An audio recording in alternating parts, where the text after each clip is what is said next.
Friends, welcome to my channel. मेरे आज के इस वीडियो में मैं नाथूराम गॉडसे द्वारा लिखी किताब वाई आई किल्ड गांधी का समरी बताने वाला हूं। तो चलिए शुरू करते हैं अपने इस वीडियो को। वीडियो शुरू करने से पहले मैं नाथूराम गॉडसे का इंट्रोडक्शन देना चाहूँगा। नाथूराम गॉडसे ये नाम तो सबने बहुत सुना है, लेकिन नाथूराम गॉडसे हैं कौन और क्या वजह थी कि उसने गांधी जैसे नेता को मारा? उसके रिलीजियस और पॉलिटिकल व्यू क्या थे? क्या कभी गॉडसे को अपने किए पर पछतावा हुआ था? आपके मन में भी ये सारे सवाल उठे होंगे, तो आइए हम बताते हैं कि इन सारे सवालों का जवाब आपको इस वीडियो में मिलेगा। इस वीडियो में आप वो लास्ट स्टेटमेंट भी पढ़ेंगे जो गॉडसे ने अपने डेथ सेंटेंस से पहले दिया था, जो उसने 5 मई 1949 को पंजाब हाई कोर्ट में दिया था। 30 जनवरी 1948 में गॉडसे ने गांधी जी को गोली मारी थी और इसके अगले ही साल फरवरी में उसका कोर्ट ट्रायल शुरू हो गया था। गॉडसे और उसके कैंप ने पंजाब हाई कोर्ट के सामने माफ़ी की अपील रखी थी, लेकिन अब रिजेक्ट कर दी गई। कोर्ट ने उसे डेथ बाय हैंगिंग यानी फांसी की सज़ा सुनाई थी और इस वीडियो में उसके कुछ आखिरी शब्दों का समेटा गया है। अगर गांधी के हिसाब से राम, कृष्ण और अर्जुन गलत थे, तो इसका मतलब कि वो इंसान की काबिलियत पर शक कर रहे हैं। यह शब्द बोले गए थे नाथूराम गॉडसे के द्वारा। अब हिस्ट्री को ही देख लो। अफजल खान हिंदुस्तान में मुस्लिम राज स्थापित करना चाहता था, लेकिन छत्रपति शिवाजी ने उसका ये सपना कभी पूरा नहीं होने दिया। अगर शिवाजी पूरी ताकत से उसका मुकाबला नहीं करते तो शायद खुद अफजल के हाथों मारे जाते। लेकिन गांधी जी शिवाजी, गुरु गोविंद सिंह और महाराणा प्रताप को क्रिटिसाइज करते थे।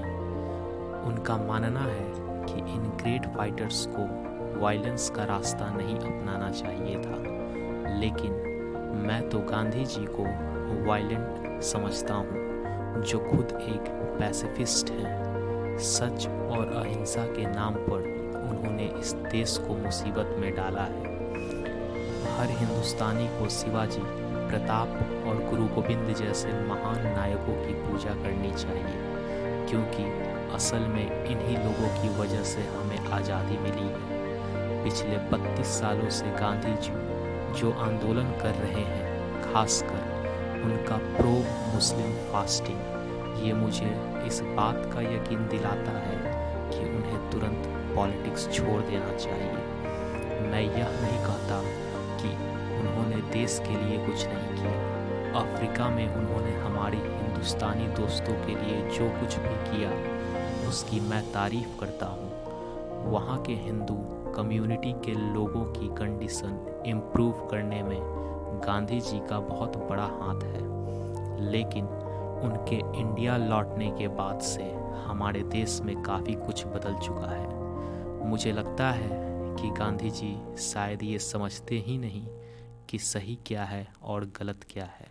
इस बात का फैसला सिर्फ वो कर सकते हैं। अगर लोग उन्हें लीडर मानने से इनकार कर दे तो वो कांग्रेस छोड़कर अपने रास्ते चले जाएंगे। हमें ऐसे लीडर की ज़रूरत ही क्या है।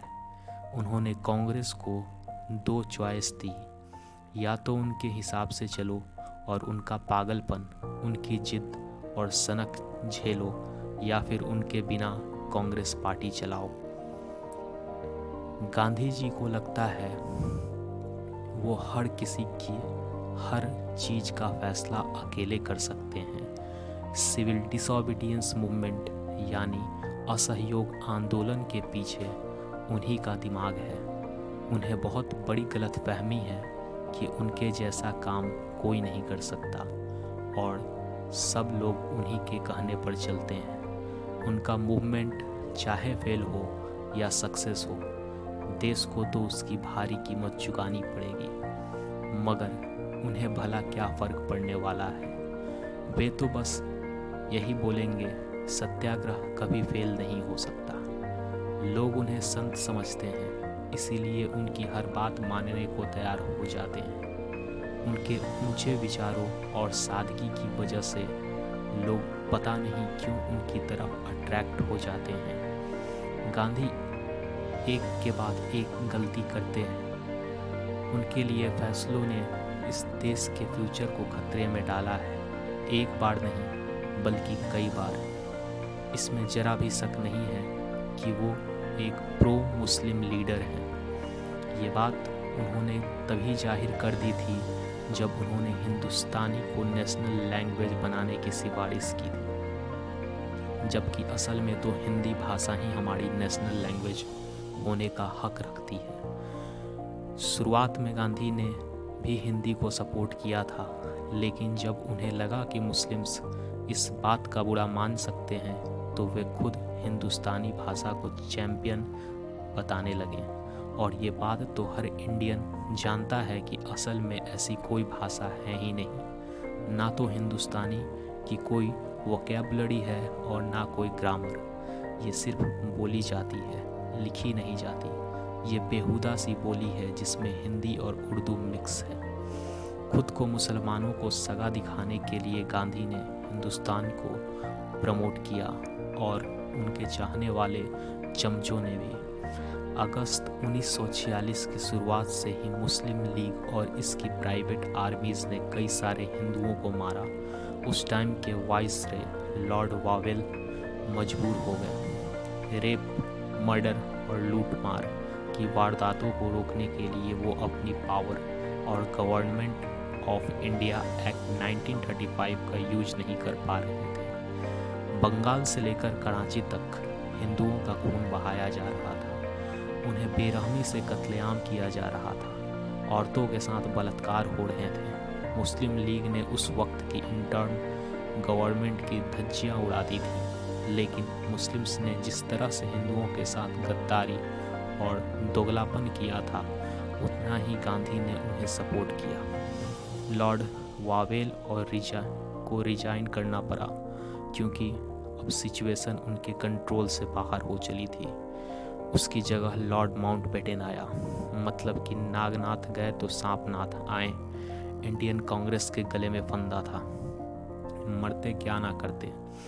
कांग्रेस ने चुपचाप जिन्ना के सामने घुटने टेक दिए और पाकिस्तान को मंजूरी दे दी। ये वही कांग्रेस थी जो हमेशा नेशनलिज्म और सोशलिज्म की बातें करता था। ये देश की बदकिस्मती है, कही जाएगी कि देश दो टुकड़ों में बट गया था। 15 अगस्त 1947 के दिन इंडिया का 1/3 हिस्सा हमेशा के लिए दूर हो गया था। कांग्रेस ने लॉर्ड माउंटबेटन की तारीफों के पुल बांध दिए और कहा, हिंदुस्तान के इतिहास में लॉर्ड माउंटबेटन जैसा महान गवर्नर जनरल वाइसरॉय आज तक नहीं हुआ। लेकिन जो कुछ भी हुआ उसका खामियाजा तो आखिर देश के बंटवारा करके चुकाना पड़ा। 30 सालों की तानाशाही के बाद गांधी ने आखिरकार ये हासिल किया कि उन्होंने पाकिस्तान बनने दिया जाए, और कांग्रेस इस पावर का फ्रीडम का पीसफुल ट्रांसफ़र बोलती है। यहाँ तक कि इस फैसले को नेहरू ने भी मंजूरी दे दी। वो कुर्बानी से हासिल की गई आज़ादी बोलते हैं, लेकिन कुर्बानी दी किसने? गांधी ने। उस आदमी ने जिसे हम पूछते हैं, भगवान मानते हैं, उसी ने भारत के टुकड़े किए। और मेरे अंदर जो नफ़रत और गुस्से की आग उबल रही है, उसे मैं चाह कर भी नहीं रोक सकता। गांधी ने आमरण अनशन किया क्योंकि उसकी डिमांड थी कि हिंदू रिफ्यूजी दिल्ली के मस्जिदों को छोड़ दें। लेकिन जब पाकिस्तान में हिंदुओं पर अटैक हुआ तो गांधी ने एक शब्द नहीं बोला। तब क्यों उन्होंने पाकिस्तानी गवर्नमेंट को प्रोटेस्ट नहीं किया? क्यों उन्होंने गुनाहगारों को सज़ा देने की मांग नहीं की? क्योंकि वो मुस्लिम्स थे। क्योंकि गांधी को अच्छे से मालूम है कि मुसलमानों को कोई फ़र्क नहीं पड़ने वाला, चाहे वो भूख हड़ताल से अपनी जान ही क्यों ना दे दें। वो हिंदुओं पर फिर भी हमला बोलते रहेंगे। उन्हें ये मालूम है कि जिन्ना या मुस्लिम लीग को उनकी फास्टिंग से कोई लेना देना नहीं है। बहुत से लोग गांधी को फादर ऑफ द नेशन बोलते हैं, और अगर ऐसा है तो मुझे बड़े दुख से कहना पड़ेगा कि वो फादर के तौर पे वे अपनी ड्यूटी नहीं निभा पाए। सच तो ये है कि उन्होंने देश के टुकड़े करवाकर भारत माता के साथ गद्दारी की है। गांधी फादर ऑफ इंडिया नहीं, फादर ऑफ पाकिस्तान है। गांधी की स्पिरिचुअल पावर, उनकी इनर वॉइस, उनका अहिंसा के सिद्धांत सब जिन्ना के पैरों तले कुचले गए। मैं जानता हूँ बहुत से लोग ये सब पढ़ने के बाद मुझसे नफरत करेंगे। मैं ये भी जानता हूँ कि मेरी लाइफ बर्बाद हो जाएगी, और मैं ये भी जानता हूँ कि गांधी को मारते ही मेरी इज्जत भी मिट्टी में मिल जाएगी। लेकिन मैं ये भी जानता हूँ कि गांधी के बिना इंडियन पॉलिटिक्स और ज़्यादा पावरफुल और प्रैक्टिकल होगी।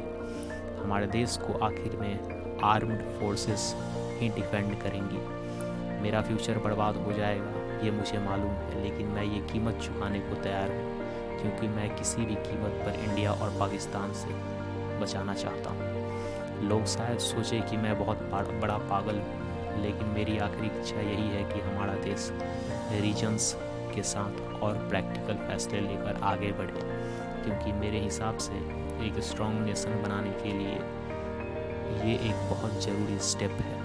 मैंने ये सॉल्यूशन खुद निकाला है। मैं अपने एक्शंस की पूरी रिस्पॉन्सिबिलिटी लेता हूँ। मैं जिस बात पे यकीन रखता हूँ उसे मैंने जी जान से पूरा किया।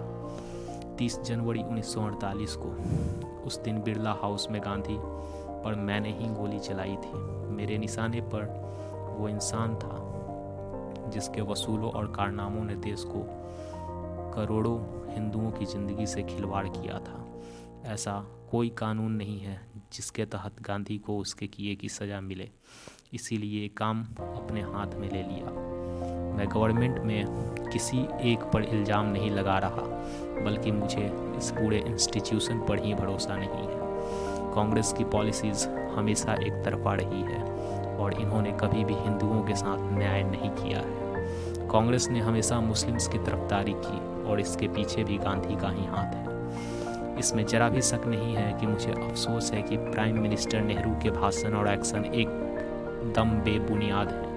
वे बोलते हैं कि इंडिया एक सेकुलर स्टेट है, तो फिर उन्होंने पाकिस्तान बनने की मंजूरी कैसे दे दी, जो एक थियोक्रेटिक स्टेट है?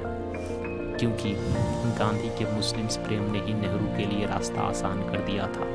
मैं आज कोर्ट के सामने अपना जुर्म कबूल करता हूँ और इसकी जो भी सज़ा मुझे मिलेगी मुझे मंजूर है। मुझे किसी की दया नहीं चाहिए और ना मैं किसी और से अपने लिए दया की उम्मीद करता हूँ। मुझे अपने किए को कोई पछतावा नहीं है, क्योंकि मेरे हिसाब से मैंने जो किया ठीक किया। लोग चाहे मेरी कितनी भी बुराई करें, मुझे फ़र्क नहीं पड़ता, और मुझे उम्मीद है कि इतिहास लिखने वाले ईमानदार लोग मेरे इस फैसले की तारीफ करेंगे और आने वाला कल भी इसकी अहमियत समझेगा। ये नाथूराम के गॉडसे की ऑटोबायोग्राफी थी जो आपने सुना। आपने इस वीडियो में जो भी बातें सुनी, नाथूराम गॉडसे मरने से पहले क्या मैसेज देना चाहते थे, उनके द्वारा ये शब्द बोले गए हैं। गॉडसे एक ब्राह्मण फैमिली से बिलोंग करता था और एक डिवोटेड हिंदू था। धर्म और राजनीति को लेकर उसमें अपना स्ट्रॉन्ग ओपिनियंस थे। तो आपके एक कातिल के अंदर झांकने का मौका मिला जो हिंदू धर्म को सबसे ऊपर मानता था। अब ये आपके ऊपर है कि आप नाथूराम गॉडसे के बारे में क्या सोचते हैं। उसने सही किया या गलत किया, इसका फैसला सिर्फ और सिर्फ व्यूअर्स के ऊपर है और वही इसका फैसला कर सकते हैं। क्या आप नॉन वायलेंस चूज़ करोगे या उस चीज़ को जी जान से प्रोटेक्ट करोगे जिसकी अहमियत सबसे ज़्यादा है? फाइनली, अगर आप मेरे इस वीडियो के अंत तक पहुंच चुके हैं तो मेरे वीडियो को please like, share and subscribe करना ना भूलें। धन्यवाद।